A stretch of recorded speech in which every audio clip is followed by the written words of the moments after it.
जिनके गुणों के गान में बेवर्धमान महान जिन विचरे हमारे ध्यान।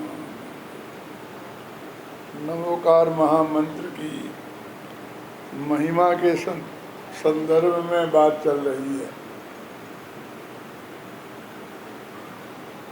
नमोकार महामंत्र की महिमा किसी दूसरे का कुछ करने में नहीं है। जैन दर्शन की तो मान्यता है कि हर व्यक्ति स्वयं किए कर्मों के सुख दुख फल रूप सुख दुख को भोगता है। और इसमें लिखा है परेण दत्तम यदि लभ्यते स्फुटम स्वयं कृतम कर्म निरर्थकम तदा। आचार्य अमितिगत ने जो सामायिक नामक पाठ है ना, सत्येषु मैत्री गुणेषु प्रमोदम, आपने सुना होगा।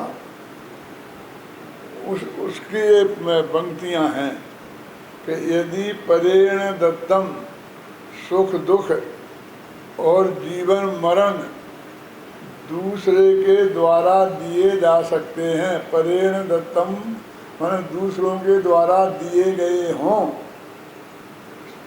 तो स्वयं कृतम कर्म निरर्थकम तदा, तो अपने हुए किए कर्म बेकार हो गए। हमने जीवन भर अच्छे काम किए और दूसरे ने आके हमारा बुरा कर दिया। हमने 100 वर्ष की आयु बांधी, दूसरे ने हमें 40 वर्ष में ही मार डाला। यदि दूसरे का हस्तक्षेप इतना चलता है तो वो कहते स्वयं कृतम कर्म निरर्थकम तदा, तो अपने द्वारा किए गए कर्म तो बेकार ही हो गए। हम जीवन भर पाप करें और दूसरा अगर हमें सुख दे दे तो वो जो सुख दुख देगा वो हमारे पुण्य पाप के अनुसार देगा कि वो अपनी इच्छा के अनुसार देगा। ये अपन जो मानते हैं कि मैंने किसी को सुखी दुखी किया कि किसी ने मुझे सुखी दुखी किया, वो तो बहुत साधारण बात है। ईश्वरवादियों के यहाँ तो जो भगवान सबसे बड़ा कर्ता धर्ता है, जिसके हाथ में सब कुछ है, जिसकी मर्जी के बिना एक पत्ता नहीं हिलता है, ऐसा कहते हैं ना उनके यहाँ।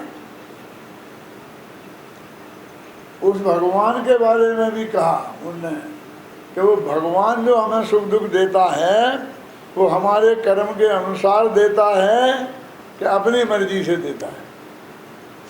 और ये कहा कि हमारे कर्म के अनुसार देता है, वो तो एक मुनीम हो गया। बस एक अकाउंट है जो हमारे खाते में जमा दे से बैंक वाला हम जाने किया तो उसने निकाल के हमें दे दिए।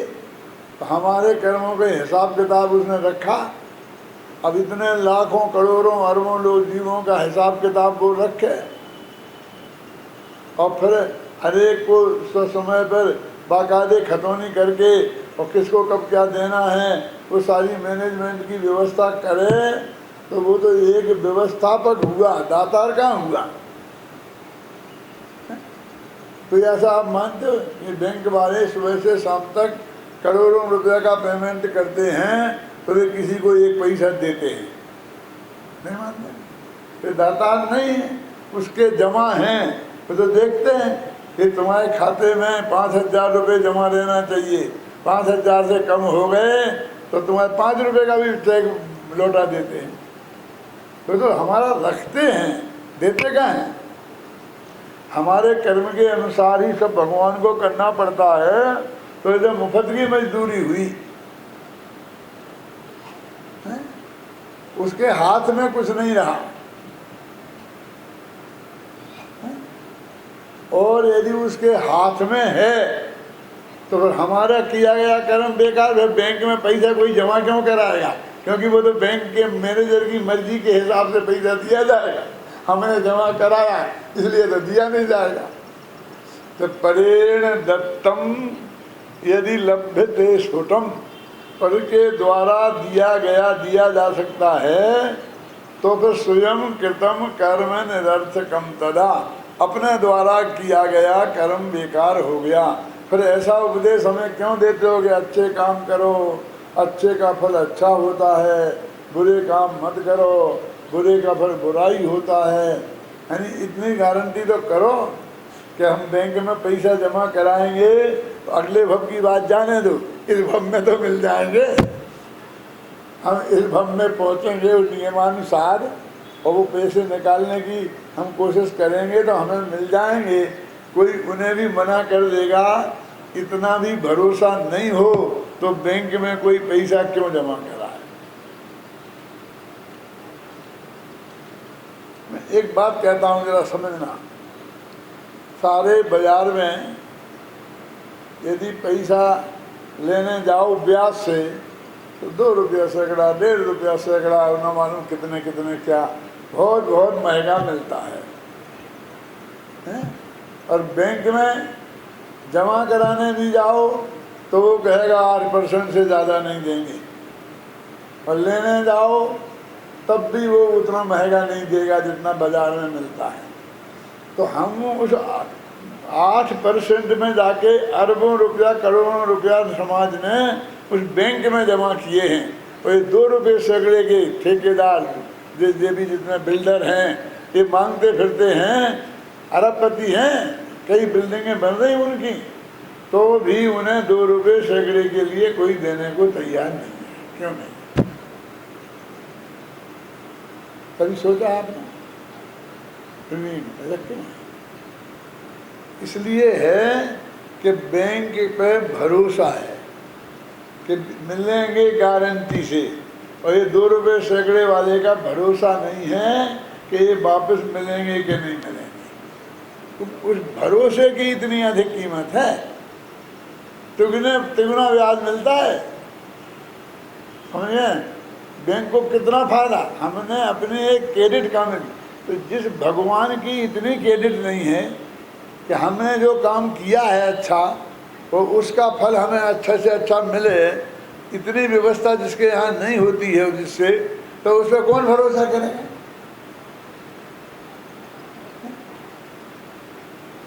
हमने 2 रुपये सैकड़े में भी क्यों नहीं दिए? क्योंकि हमें भरोसा नहीं है, वो भरोसे का आदमी नहीं है। तो इसलिए ये कहते हैं कि भाई जिसने, ये न्याय की बात है, सारे विश्व ने स्वीकार किया ना बैंकिंग प्रणाली, और गवर्नमेंट भी और गारंटी दे देती है कि ये बैंक पैसा जमा कराओ और यदि ये नहीं देगा तो हम देंगे। ऐसे होते हैं कुछ बैंक। तो गवर्नमेंट हम संस्थाओं पर प्रतिबंध लगाती है क्या वीरेंद्र जी, कि आप इन बैंकों में ही पैसा जमा करा सकते हैं और इन बैंकों में नहीं, इन्हें गवर्नमेंट की गारंटी नहीं है, इनका पता नहीं कब उठ जाएंगे। तो उसमें वो देते हैं 8% और ये 12% देवे तैयार है, तो हम उस 8% में जमा कराते हैं। 12 में वाले को नहीं, दो ही बैंक, दोनों ही कंपनी है, दोनों ही हैं। मैं तो ज़्यादा समझता नहीं हूँ, लेकिन हमारे संस्था के जो कार्यकर्ता हैं ना, वो आते हैं मेरे पास कि दादा इतना पैसा आया है, इतना जमा कराना है, तो कहाँ करा दें, इसमें तुम बताओ तुम लोग कि इस बैंक में हमने ये नक्की किया है, ये नक्की किया है। मैं हाँ हूँ करता हूँ, ज़्यादा मैं समझता कुछ नहीं हूँ। समझ गया ना? समय सार पढ़ते पढ़ते के बीच में आते हैं और कहते हैं यहाँ करा दें, वहाँ करा दें, तो थोड़ा समझाते हैं मुझे, क्या ठीक है करा दें। इतना क्यों, ये 12 दे रहे थे इन्हें क्यों नहीं, ये 8 वाले को क्यों? उसकी कोई गारंटी नहीं है, इसका भरोसा है। क्यों तुमने थोड़े भी क्यों कराए वहाँ? थोड़े तो करा दें, कुछ ना कुछ पैसा तो ज़्यादा मिले ना ब्याज का। गवर्नमेंट भी प्रतिबंध लगाती है कि इतने % से ज़्यादा उस खतरनाक जगह जमा नहीं करा सकते। इतना तो बिल्कुल सेफेस्ट रखना पड़ेंगे। इन लोगों से सीखा है मैंने ये थोड़ा बहुत, और हाँ हूँ करता हूँ। जहाँ कहते हैं वहाँ मक्खी मार देता हूँ, साइन कर देता हूँ, बस कर। सारी जिंदगी ये हुआ, अरबों रुपये पे स्नान करे होंगे, देखे नहीं है क्या। मेरे एक मित्र थे मिश्रीलाल जी गंगवार, मध्य प्रदेश में वित्त मंत्री थे, वर्षों तक रहे। तो वो मुझसे यही कहा करते थे, पंडित जी अरबों रुपए सायन किए लेकिन मैंने पैसे आज तक देखे नहीं। सायन करते हैं, एक ही काम है सायन कर, आकर के लाला के सायन कराते हैं। तो अब जैन धर्म में बोलो तुम्हारा नमोकार मंदिर पे भरोसा करेंगे नहीं करें?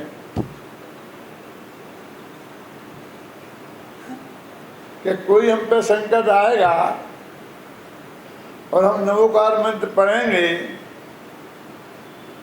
तो हमें भगवान बचा लेंगे कि नहीं, कोई बचाएगा कि नहीं, हमारा संकट दूर होगा कि नहीं, इसके बारे में हमें बताओ। और हमें चाहते हैं कि एक साधारण सा पंडित नाम के प्राणी से लेकर अरहंत भगवान तक, और अरहंत भगवान से लेकर उस पंडित तक हम एक गारंटी चाहते हैं कि ये वो बताए हमें कि गारंटी से भगवान तुम्हारी सहायता करेंगे, तुम्हारा काम होगा। देते हैं एक मेरे को छोड़कर। मैं कहता हूँ गारंटी से तुम्हारा काम नहीं होगा, घबराना नहीं। सब एक तरफ, मैं अकेला एक तरफ, तो वैसे ही नहीं कहता, क्योंकि जैन धर्म इस बात को मानता ही नहीं है कि भगवान कुछ करता है। अब जबरदस्ती से सबके सब आश्वासन दे रहे तो मैं क्या करूं? करेगा भगवान, क्यों नहीं करेगा? भगवान का अच्छे आदमी का भला साथ हमेशा ही देता है, भगवान को देना ही चाहिए, क्यों नहीं देगा? ऐसे करता है इसकी अदालत में भगवान खड़े हों। लेकिन वस्तु के स्वरूप में ये बात नक्की है कि एक द्रव्य दूसरे द्रव्य का नहीं करता है। श्वेतांबर साहित्य में एक बहुत बढ़िया छंद आता है, मुझे बहुत पसंद आता है और मैं अपने व्याख्यानों में देता हूँ। कि दिगंबरों का नहीं मिलता कोई, दिगंबरों के बहुत मिलते हैं, सारी जिंदगी से दिगंबरों के तो बताता हूँ आपको, 8 दिन से भी दिगंबरों की तो बता रहा हूँ। अब एक क्षण श्वेतांबरों का भी सुन लो। क्या कमठे धरणेन्द्रे च सूचितम कर्म कुर्वती प्रभुस्तुल्य मनोवृत्ति पार्श्वनाथा नमोस्तुते। हे पार्श्वनाथ भगवान, मैं तुम्हें नमस्कार करता हूँ। पार्श्वनाथा नमोस्तुते, ते माने आपको नमस्कार करता है, नमोस्तु करता हूँ। ये क्यों करता है? कि कमठ ने आप पर उपसर्ग किया। कमठ माने कमठ के जीव ने, उस जिस पर्याय में था ना देवकी में, हम लोग कमठ ही नाम से जानते ना उसे, वो कमठ के 2-4 भव बाद की पर्याय में था वो जो उपसर्ग किया था, लेकिन हमने अभी उसे कमठ ही नाम रख छोड़ा है। और धरणेन्द्रे च, धरणेन्द्र ने रक्षा की, कमठ ने उपसर्ग किया, कमठे धरणेन्द्रे च। तो इनने कैसा काम किया? कि सोचितम कर्म कुर्वती, कि दोनों ने अपने अपने योग्य कार्य किया। कमठ के लिए ये योग्यता, धरणेन्द्र के लिए ये योग्यता। क्या बात करते हो? योग्य था ये, भगवान पे उपसर्ग करना योग्य था। चलो धरणेन्द्र ने रक्षा करी तो वो तो योग्य था, लेकिन उपसर्ग करना भी योग्य था परमात्मा। तो क्यों लिखते हैं वे आचार्य कि दोनों ने अपने अपने योग्य कार्य किया। कहते तीव्र कसाय वाले के लिए यही योग्य है कि वो धमाधम करे और मंद कसाय वाले के यही योग्य। योग्य माने अच्छा नहीं, जिस टाइप का आदमी है उस टाइप का काम। गणेश प्रसाद बर्नी और भागीरथ बर्नी, बर्नी माने ब्रह्मचारी। वैष्णवों में ब्रह्मचारी को बर्नी शब्द कहते हैं, कादम्बरी में आया है। आप जानते हैं कादम्बरी क्या है? मेरे विद्यार्थियों को छोड़कर बाकी कोई हो तो बता के कादम्बरी क्या है, ये जानते हैं डॉक्टर। अब ये भी मेरे विद्यार्थी से ही हो गए ना। है कादम्बरी एक ग्रंथ है बाण भट्ट आचार्य का, समझे ना। अपन किस किस संदर्भ में बात कर रहे थे? बरनी। तो उसमें बरनी शब्द आया और इसकी वजह से गणेश प्रसाद ने अपने को बरनी कहा। और जितने लोगों ने उस जमाने में कारा मनोहर लाल बरनी इस एरिए के बहुत प्रसिद्ध संत रहे। दोनों खड़े थे, एक मुसलमान कुर्बानी पर व्याख्यान दे रहा था मौलवी, और वे दोनों व्याख्यान सुन रहे थे कि इन काफिरों को मार दो तो भी तुम्हें जन्नत मिलेगी, और इनके हाथ से मर जाओ तो भी जन्नत माने स्वर्ग मिलेगा। बहुत जोर जोर से भड़का रहा था। तो भागीरथ बर्नी ने गणेश प्रसाद जी बर्नी से पूछा कैसा लगा ब्रह्म व्याख्यान? तो वे बोले बहुत बढ़िया। कितना शर्म नहीं आती हो? वो इतनी हिंसा का पोषण कर रहा है, वो मारने को उकसा रहा है, वो सांप्रदायिकता फैला रहा है, और तुम कहते हो बहुत बढ़िया। ये बढ़िया व्याख्यान है। तो उन्होंने बहुत शांति से जवाब दिया, तीव्र कसाय में इससे बढ़िया और कैसा व्याख्यान हो सकता है? तीव्र कसाय में तो ऐसा ही व्याख्यान होता है और वही बढ़िया कहलाता है। तो अब कमठ ने इतने भव का बैर विरोध था तो उसे मारने का भाव आया तो ठीक ही हुए ना। दोनों ने लिखा छंद में, कमठे धर्मेन्द्रे च सोचितम स्व उचित, अपने योग्य कार्य कुर्वती, कार्य किया। लेकिन पार्श्वनाथ ने क्या किया? जब कमठ उपसर्ग कर रहा था तो पार्श्वनाथ धर्मेन्द्र उपसर्ग दूर कर रहा था, तब पार्श्वनाथ क्या कर रहे थे? थोड़ी देर सोचो, पहले अपन एक बात और निपटा लेते हैं। देखो कमल जी, ये नहीं कहा कि कमठ ने उपसर्ग किया और पद्मावती ने दूर किया। मां नाराज मत होना माता है, मैंने पद्मावती नहीं लिखा। श्वेतांबरों ने भी क्या लिखा? धर्मेन्द्र ने। अरे कमठ ने उपसर्ग किया, धर्मेन्द्र ने बचाया। अब धर्मेन्द्र तो गायब हो गए और पद्मावती हाजिर हो गई और जगह जगह वे विराजमान हो गई पारसनाथ के बगल में, कभी कभी नीचे कभी ऊपर, कहीं कैसे क्या क्या क्या हो गया? क्यों दादा ख्याल में है ना बात? धर्मेन्द्र से लिखा तो पद्मावती भी तो थी साथ में, तो हम कब मना करते हैं साथ में नहीं थी? तो साथ में थी तो ये लिखो ना कि साथ में थी।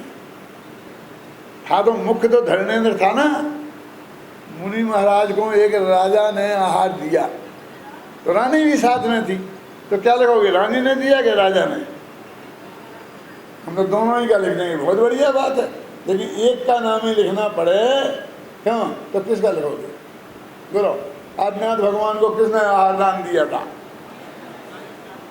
उस सहंस राजा की पत्नी का नाम नहीं मालूम? आहार तो उनने ही बनाया होगा, उनने ही दिया होगा, उनका नाम क्यों नहीं लेती? हर वहाँ सब राजा राजा राजा देने वाले आहार दान में 24 तीर्थंकरों की बात आएगी तो एक जगह भी रानी नहीं, और यहाँ बेचारा धर्मेन्द्र गायब और पद्मावती आ गया। ये तो बीच की बात कही मैंने इसमें। कमठे धर्मेन्द्रे च सोचितम कर्म कुर्वती। तो उस समय पार्श्वनाथ क्या कर रहे थे? यदि पार्श्वनाथ कमठ से नाराज हो रहे होते और धर्मेन्द्र से खुश हो रहे होते तो कम से कम मैं हे पार्श्वनाथ आपको नमस्कार नहीं करता। क्या कह रहा है ये? श्वेतांबर आचार्य क्या कह रहा है? क्योंकि ऐसा तो सारी दुनिया करती है। जो हमारे विरोध में होता है उसका हम बुरा करते हैं, जो हमारा पक्ष में होता है उसका भला करते हैं। क्यों? तो ऐसा ही पारसनाथ करते, तो हम में और पारसनाथ में फर्क क्या था? शत्रु से द्वेष नहीं करना और मित्र से राग नहीं करना, इसका नाम वीतरागता है। हे पारसनाथ, तुमने उससे बैर नहीं किया, उससे राग नहीं किया, वीतराग भाव किया, इसलिए तुम्हें केवल ज्ञान हुआ। और यदि राग या द्वेष करते तो बंद होता। द्वेष करते तो नरक गति का, और राग करते तो शुभ राग करते तो वो देव गति का हो जाता। क्यों होता क्या नहीं होता? वो उनने नहीं, हम क्यों नमस्कार कर रहे हैं पारसनाथ को? क्योंकि उनने कुछ नहीं किया इसलिए नमस्कार कर रहे, किया इसलिए नहीं कर रहे।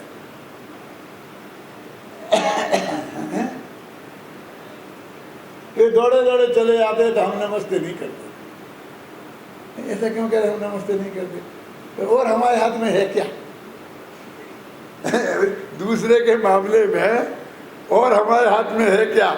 ऐसा तुम करते तो हम प्रशंसा कर देते, ऐसा नहीं करते तो प्रशंसा नहीं करते, निंदा करते। ये हमारे बस की बात नहीं, ये हमसे नहीं हो सकता। बनती अच्छा लगता तो प्रशंसा कर देते, नहीं तो चुप रहते। दोष वादे च मौनम, दोष के कथन में हम मौन हैं। वो पार्श्वनाथ भगवान जब उन पे पत्थर बरसे तो वे उसके निवारण नहीं कर सकते थे। वे अनंत बल के धनी थे, अतुल्य बल के धनी भी थे और अनंत बल के होने वाले थे। क्या उनने कुछ नहीं किया उसके लिए?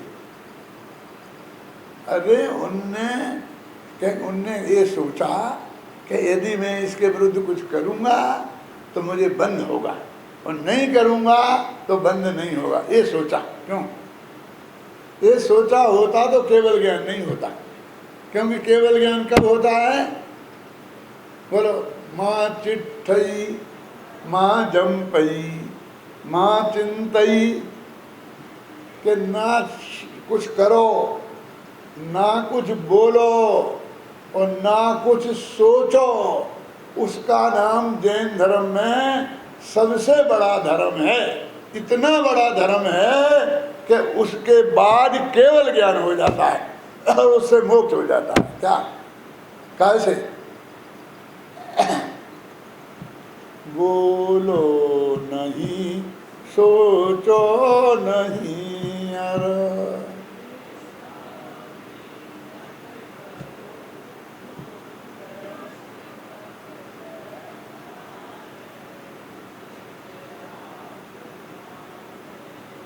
चलो कुछ तो आवाज है, दम है।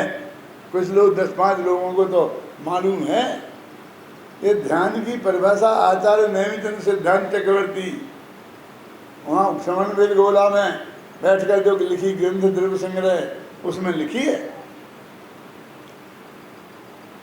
कि उसका फल क्या मिलेगा? कि केवल ज्ञान की प्राप्ति, कि मोक्ष की प्राप्ति। अपने यहाँ तो जैन धर्म में ये धर्म है कितना क्लियर लिखा। ये कांजी स्वामी ने नहीं लिखा। ये कांजी स्वामी ने तो शायद द्रव्य संग्रह पर प्रवचन भी किए कि नहीं किए, मुझे पता नहीं, किए ही होंगे। इतनी अच्छी चीजें जिसमें है। ये तो पुराना ग्रंथ जो बच्चे को पढ़ाया जाता था।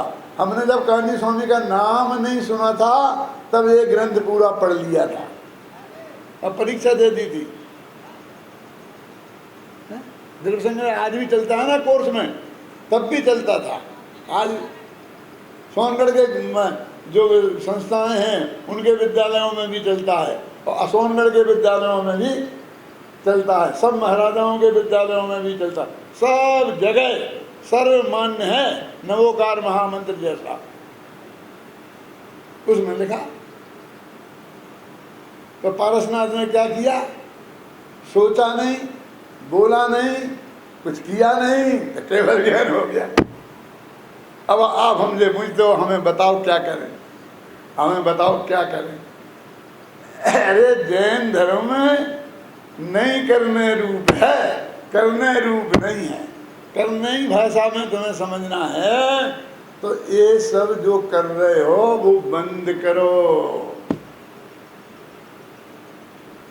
बंद करोगी भाषा में, मैंने नहीं करो।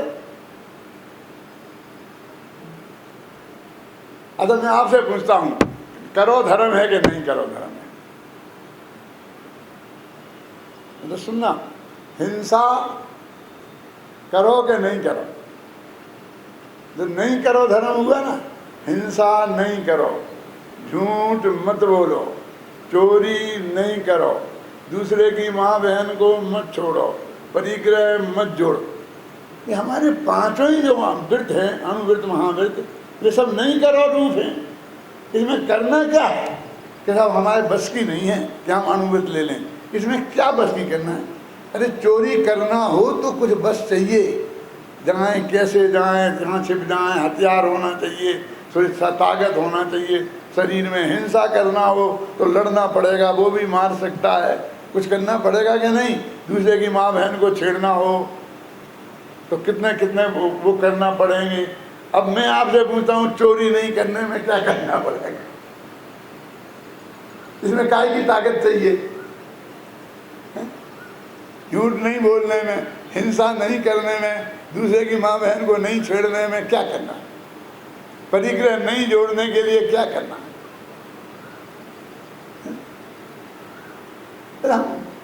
वही चीजें हैं, हमारी समझ में नहीं आता, हमारा सोच नहीं बदल गया।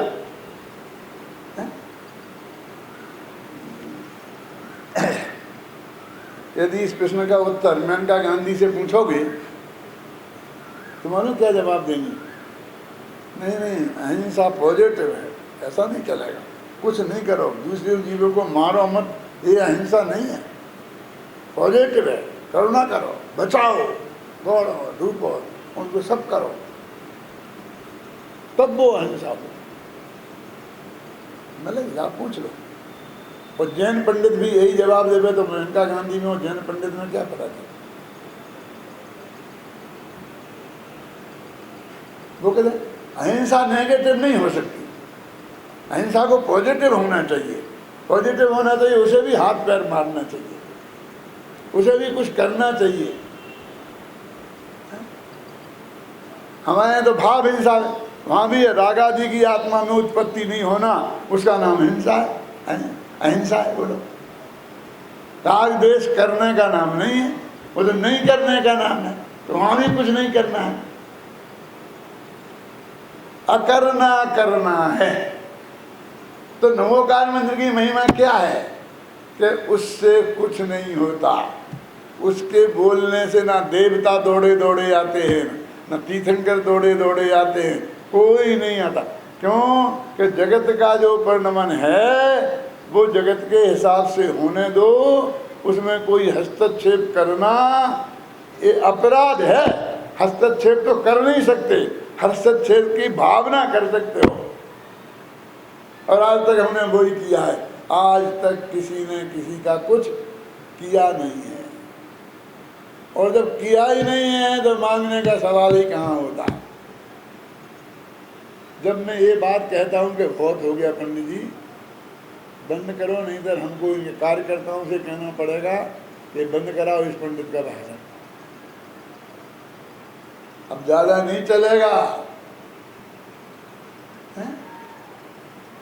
ये नहीं करो नहीं करो, ज़्यादा नहीं चलेगा।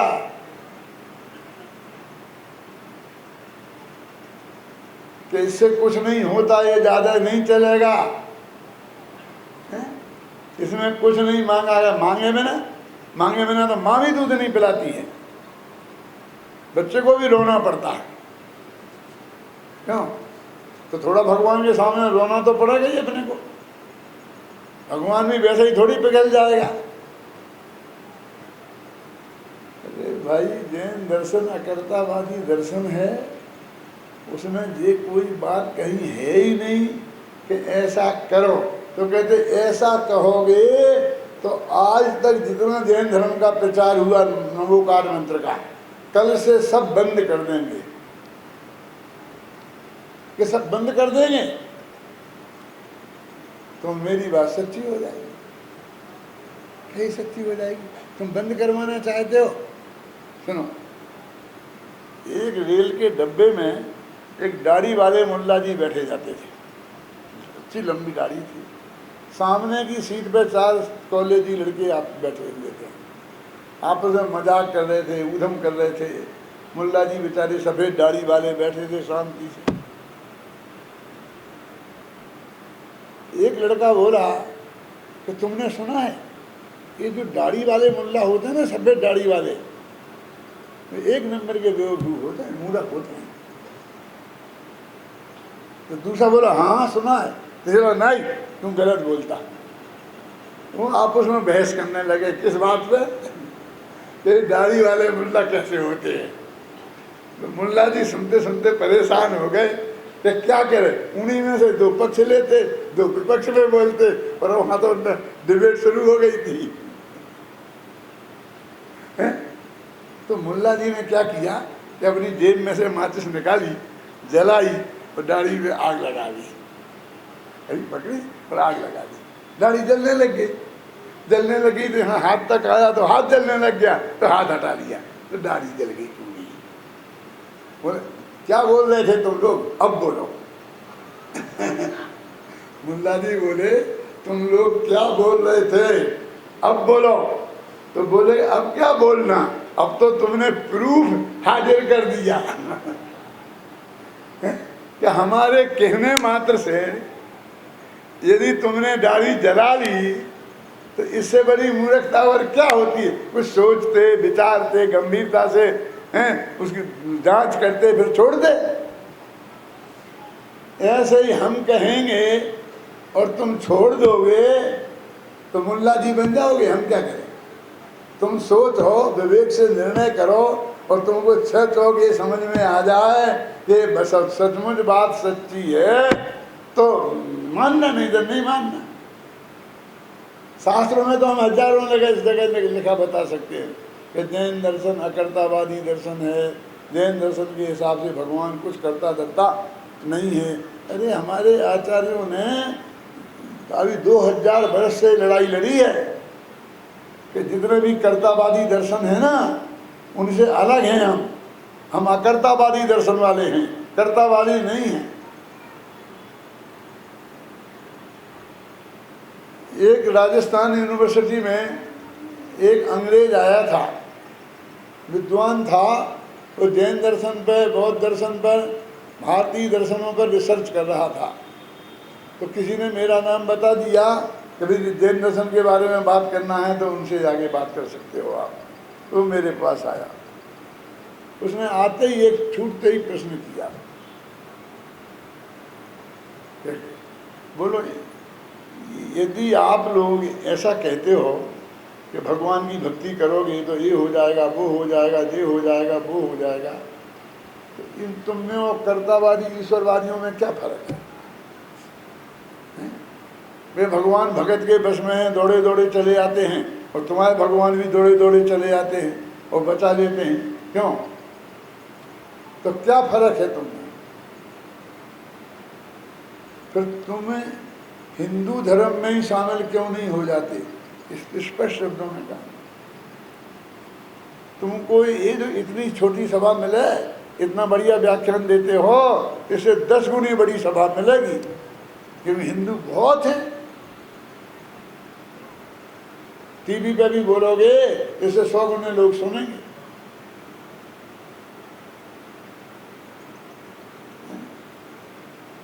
हमें तो जैन दर्शन की कोई एक आध बात ऐसी बताओ कि जो अन्य दर्शनों में नहीं हो, जिसकी वजह से आप अलग रहना चाहते हो। अब हमको अल्पसंख्यक हो गए तो अल्पसंख्यक कैसे हो गए? दर्शन अलग सिद्ध करना पड़ेगा ना। भगवान की मर्जी के बिना पत्ता नहीं हिलेगा, क्यों? उन्होंने खुदा की मर्जी के बिना पत्ता नहीं मिलेगा। ईसाइयों के पत्ते गॉड हिलाएगा और जैनियों की भगवान महान है। क्या फर्क है? तो फर्क तो ये है कि जैनियों के पत्ते कोई नहीं हिलाता है, वे पत्ते अपने आप ही हिलते हैं। उन पत्तों में हिलने का स्वभाव है, उन्हें हिलाने की किसी की जरूरत नहीं है, उन्हें तुम्हारी आवश्यकता नहीं है कि तुम उन्हें हिलाओ। किसी की तो ये जैन दर्शन का आकर्ता वाली दर्शन। और हम कहते हैं भगवान कुछ नहीं करते हैं, तो आप कहते कैसी बात करते हो, कैसी बात करते हो, कैसी बात करते हो। ये असली बात है जैन धर्म का, फंडामेंटल है। जब मैं ये बात बहुत जोर दे के कहता हूँ तो लोग कहते हैं कि नमोकार मंत्र यहाँ पूरा थोड़ी हो गया, और 2 लाइनें और हैं। कौन सी? ऐसो पंच नमो यारो सभ्य पापणाशनो मंगलाणं च सभ्येशं परमं हवै मंगलम। क्या अर्थ है इसका? थोड़ी देर में विचार करेंगे, पहले तो इसको जरा समझ लो। श्वेतांबर इसको ही नमोकार मंत्र का अंग मानते हैं। अपन बोलते हैं ना, नमोकार मंत्र में 5 पद हैं, 35 अक्षर हैं और 58 मात्राएं, कहते हैं ना। और उनके यहाँ कहते हैं कि 4 के और नमोकार मंत्र में 9 पद हैं। 4 जे कौन? ऐसो पंचनो याद हो, 9 पद मानते हैं वे। जैन अब दिगंबर कहते हैं कि नहीं, ये नहीं है, ये नमोकार मंत्र में शामिल नहीं है, ये आचार्य भूतबली पुष्पदंत का भी नहीं है। ये तो बाद के किसी आचार्य ने नमोकार की महिमा में के छंद लिखा कि नमोकार महामंत्र सब पापों का नाश करने वाला और सब मंगलों में पहला मंगल है। ये तो किसी दूसरे ने उस मंत्र की प्रशंसा लिखी। कोई आदमी खुद की मंत्र लिखे और खुद ही प्रशंसा लिखे, ऐसा नहीं होता। मैं एक किताब लिखूं और उसकी प्रशंसा में भी एक किताब लिख दूं, हाल में ऐसा नहीं होता। ये तो दूसरे का लिखा हुआ है, उनने उसमें शामिल कर लिया, साथ में बोलने लग गए, धीरे धीरे वो शामिल ही हो गया। और थोड़ा फर्क है दिगंबर श्वेतांबरों के नमोकार मंत्र में, मालूम क्या फर्क है? अपन बोलते नमो यारो, ऐसो पंच नमो यारो, वे बोलते हैं नमुक्कारो, ऐसो पंच नमुक्कारो। नमुक्कारो नमो यारो क्या है? प्राकृत भाषा 4 प्रकार की है। सौरसेनी प्राकृत, पाली प्राकृत, मागधी प्राकृत, अर्धमागधी प्राकृत। सुनी कभी? तो दिगंबरों के शास्त्र सौरसेनी प्राकृत में लिखे हैं। सौरसेनी प्राकृत माने सूरसेन राजा के राज्य में बोली जाने वाली प्राकृत। तो सूरसेन था मथुरा का राजा, तो मथुरा के आसपास चारों तरफ लगा लो 500-500 किलोमीटर जितना भी लगाना हो, उस एरिया में बोली जाने वाली प्राकृत थी, वो सौरसेनी प्राकृत थी। जो पाली प्राकृत, पाली माने नेपाली, अपना ना नहीं, जो पाली में बोली जाती है ऐसी प्राकृत, वो बौद्ध साहित्य पाली प्राकृत में है।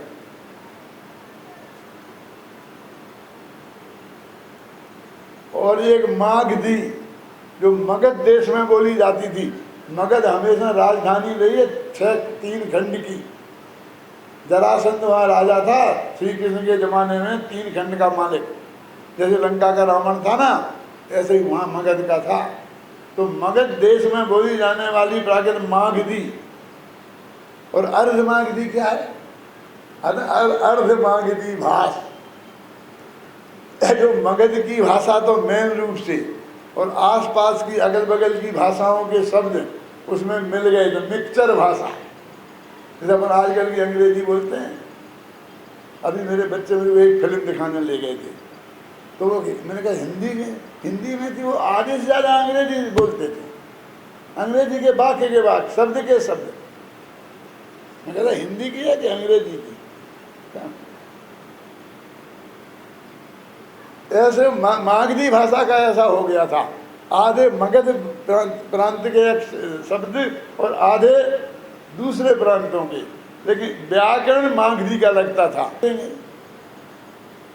नवोकार मंत्र नहीं बोलेंगे क्यों? तो मैं कहता हूँ ये बात में डरो मत।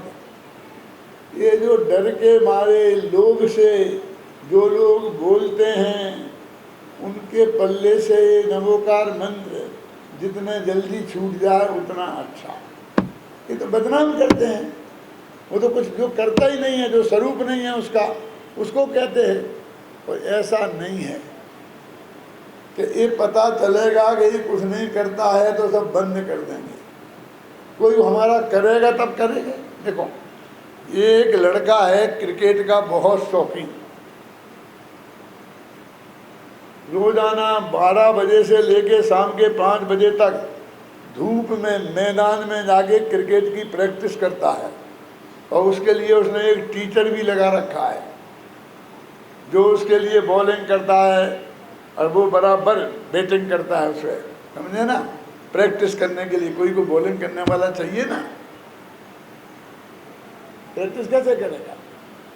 लेकिन उसने अपने घर में तेंदुलकर का फोटो लगाया, अपने उस मास्टर का नहीं जो 5 घंटा उसे धूप में खड़े रह के सिखाता।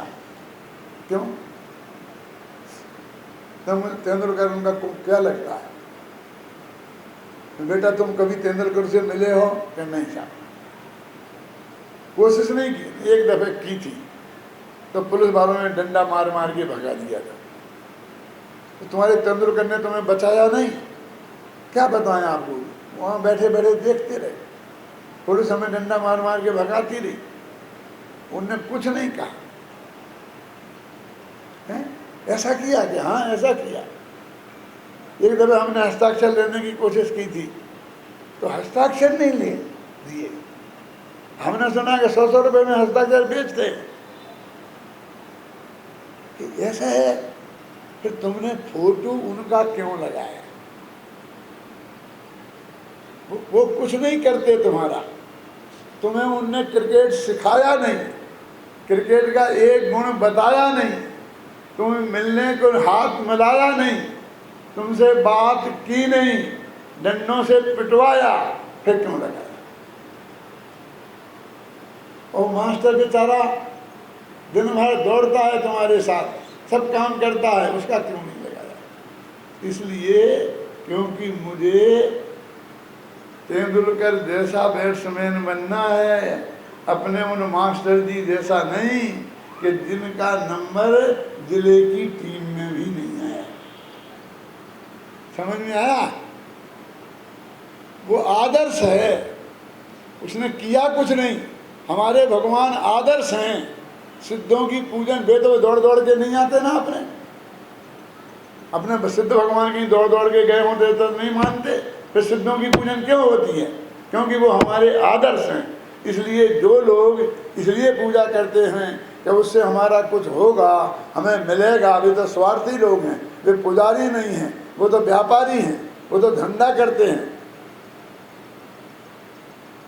निस्वार्थ भाव से भक्ति होती है। हम अपने पंच परमेष्ठी को अत्यंत निस्वार्थ भाव से उनकी पूजा भक्ति करते हैं।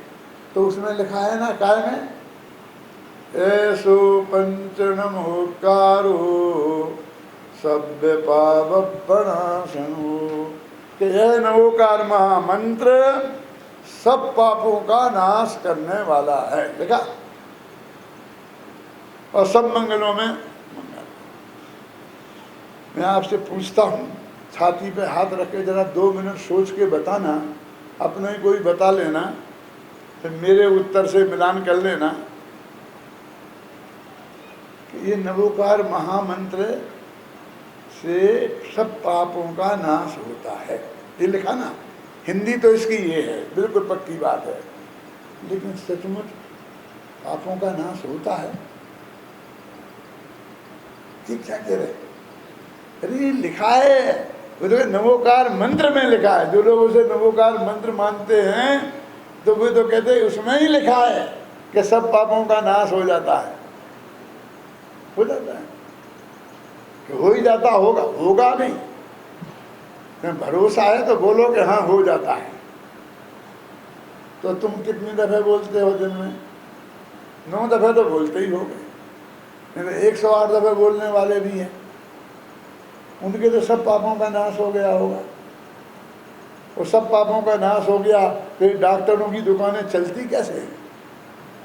ये बीमार पुण्य के वजह से होते हैं कि पाप के वजह से हैं? अरे ये तो तुम्हारा सबसे बड़ा शत्रु है। कौन? घबराना नहीं, नवोकार मंत्र, क्योंकि ये पढ़ेगा वो ठीक हो जाएगा। वो फिर तुम्हारे पास कौन आएगा? सब पाप नष्ट हो जाएंगे उसके। तो एक भी पाप नहीं दिखना चाहिए था ना। तो मैं पूछता हूँ, मैं तो बोलते ही बोलता हूँ 9 दफ़े, तो मेरे दाढ़ में दर्द क्यों होता? पुण्य की वजह से कि पाप की वजह से? ये पाप नष्ट क्यों नहीं हुआ? इतना सा पाप तो नष्ट नहीं होता कि जिसमें दाढ़ का दर्द तो सब पापों का नाश करने वाला हो जाता। खतरनाक बात कह दूं, बाकी कल कहूंगा। नवोकार महामंत्र में किन्हें नमस्कार किया गया है? पंच परमेष्ठी को। पंच परमेष्ठी में अरहंत, शुद्ध, आचार्य, उपाध्याय और सर्व साधु है ना। अपने मंदिरों में जितने भी फोटो लगे हैं मुनिराजों के, वो सब कैसे हैं? एक गज कुमार हैं, उनके माथे पे सिगड़ी रखी है। एक सुकुमार हैं, उन्हें श्यालनी खा रही है। एक कौन है, सुकौशल हैं, उनको क्या हो गया, शेरनी खा रही है। पांडव हैं जिन्हें आग लगा दी गई है। इस सब ये जो हुआ है, ये पुण्य के उदय से हुआ था कि पाप के उदय से? ये उपसर्ग पुण्य के उदय से होते हैं कि पाप के उदय से? क्यों? फिर ना पाप के उदय से होते हैं ना। तो पाप के उदय से होते हैं तो मैं आपसे कहता हूं कि उनका पाप नष्ट क्यों नहीं हुए? अरे वे नवोकार मंत्र बोलते नहीं हैं, वे तो नमोकार मंत्र में शामिल हैं जिन्हें नमस्कार किया है उनका। नमो लोहे सभ्य साबुन, वे तो नमस्कार करवाने वालों में हैं जिन्हें नमस्कार किया जा रहा है। उनके ही पाप नष्ट नहीं हुए तो उनके नाम से हमारे कैसे? क्यों? मेरा लड़का आपके यहाँ आए और ये कहे कि मैं पंडित हुकुमचंद का लड़का हूँ, क्या आओ आओ आओ बेटा, खाना वाना खाया तो नहीं? खाना खाओ, ये खाओ, घर बैठ गए। नहीं मैं चाचा जी एक काम से आया था। बोलो बोलो बोलो, क्या बात है? तुम पंडित जी के लड़के हो तो मैं तो जो कहोगे वो सब करूँगा। बोलो क्या है? मुझे 10 लाख रुपए चाहिए। खाना खाओ प्रेम से, और किराए के लिए पैसा चाहिए हो तो ले जाओ लेकिन 10-10 लाख नहीं मिलेंगे। ये नहीं तुम्हें यदि भरोसा नहीं हो ना तो ये फ़ोन नंबर है मेरे पिताजी का, तो उन्हें लगा करके पूछ लो आप कि क्या पूछना, क्या पूछना। अरे मुझे कुछ नहीं पूछना है, मैं तुम पे अविश्वास थोड़ी कर रहा हूँ। तुम उनके बेटे तो पक्के हो, लेकिन 10 लाख रुपया तुम्हें नहीं मिलेंगे। क्यों? कि वे भी आते और वे भी मांगते तो उन्हें भी नहीं मिलते। तुम खेत की 1500 मांगते तो उन्हें मिल जाते, तुम्हें 100-200 मिल सकते हैं, लेकिन 10 लाख तो उन्हें भी नहीं मिलते। तो जिनका नाम लेने से तुम्हें नहीं मिल, उन्हें ही नहीं मिले तो तुम उनके नाम लेने से अदंत परमेष्ठियों के, साधु परमेष्ठी के ही पाप नष्ट नहीं हुए तो उनका नाम लेने से, उन्हें नमस्कार करने से हमारे पाप कैसे नष्ट हो जाएंगे बताओ।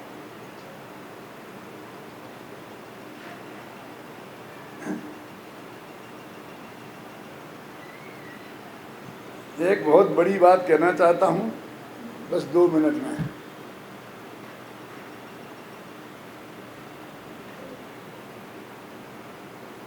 बातें तो बहुत होती हैं, अब मेरे समझे ना, लेकिन हमें गंभीरता से विचार करना चाहिए कि बिना विचारे हमने कितनी कितनी, ये सब 1000 बता देंगे, 1000 वचन शास्त्रों में से निकाल के बता देंगे। तो हम तो कहते हमने भी वो शास्त्र पढ़े तुमसे ज़्यादा। 8 वर्ष की उम्र से 80 वर्ष के हो गए, एक दिन ऐसा नहीं होगा जिस दिन जैन शास्त्र नहीं पढ़ा होगा। सारी जिंदगी शास्त्र ही पढ़े हैं और कुछ किया ही नहीं। थोड़ा बहुत धंधा करने की कोशिश की थी तो फेल हो गए, और किरण मध्य पर्याय ने बाकी सब निपटा दिया छोड़ छाड़ के भग आए। क्या हुआ उस दुकान का हमें पता नहीं, माल का क्या हुआ पता नहीं। हम तो अखाड़े छोड़ने वाले आदमियों में से हैं, हमें क्या पता इस जगत का। लेकिन वस्तु का स्वरूप जो है हमें उसे गंभीरता से विचार करना चाहिए कि जैन दर्शन की ये बात ही नहीं है। उनका नाम लेने से हैं पारसनाथ, जिन्हें अंतर मुहूर्त में केवल ज्ञान होने वाला था, तो कितने बड़े पात्र होंगे और सच्चे मुनि होंगे क्या नहीं। सुनना, कितने महान अंतर मुहूर्त में केवल ज्ञान हो गए भगवान बन जाएंगे। फिर भी पत्थर बरसे, पुण्य के उदय से के पाप के उदय से। ये कहाँ से आ गया पाप? फिर भी उस वक्त जो पाप उपसर्ग हो रहा था वो पुण्य के उदय से के पाप के उदय से। तो वे इतने उच्च कोटि के हो गए, वो पंच परमेष्ठी में आ गए ना, नवोकार मंत्र में आ गए ना वे हैं। अब उनके वे पाप नष्ट क्यों नहीं हुए? वे क्यों बचे रहे? नहीं, वो दुष्ट था ना, वो दुष्ट कमठ कमठ दुष्ट था तो कमठ के पाप नष्ट नहीं होते। हम तो पारसनाथ की बात कर रहे हैं भाई साहब। क्यों? बुद्ध हमको बस कमठ को गालियां देना आता है, लेकिन इस छाती पे हाथ रख कर सोचो कि उसमें कुछ जो पत्थर बरसे थे, कुछ योगदान पारसनाथ का भी था कि नहीं। घबराना नहीं, खतरनाक बात है। उनके पाप का उदय था कि नहीं था? अंतरंग निमित्त तो पाप का उदय है, वो तो बहिरंग निमित्त है। और उपादान तो उनके स्वयं पर्यायगत योग्यता है। उपादान भी उनका स्वयं का, अंतरंग निमित्त भी उनका। वो कमठ तो दूर का है, उसे क्या लेना देना। हम जब सारा दोष उसके नाम में मर गए, ओ दुष्ट था, रहने दो ना। क्यों? पांडवों को गहने उनने पहना दी, दुर्योधन के भांजे ने, अभी दुर्योधन ही करी पिटाई। तो उसका भांजा था, वो भांजे की करो ना, कि भांजे का नाम ही नहीं बताता, हम किसी कैसे करें। लेकिन मैं पूछता हूं कि उनके भी कोई पुण्य पाप का उदय था कि नहीं था? कि जब केवल ज्ञान होने वाला है उसके पहले भी आग लग जाए, वो पुण्य के उदय से तो नहीं लगी होगी। माने तीर्थंकर अंतर भूत में केवल ज्ञान होने वाला है, ऐसे लोगों को भी जो नवोकार मंत्र में शामिल हैं वे भी पाप से नहीं बचे। और तुम इस धोखे में कि हमने नवोकार मंत्र बोला तो बस हमारे सारे पाप नष्ट हो जाएंगे, और जोर जोर से बोले जाओ, कुछ होने वाला नहीं है, घबराना नहीं। फिर लिखा क्यों? इसका जवाब देना पड़ेगा। किसे? मुझे, कि जिसने लिखा है उसने। उसका तो पता ही नहीं है, वो तो अनादि निधन है। तो दूंगा कल जवाब।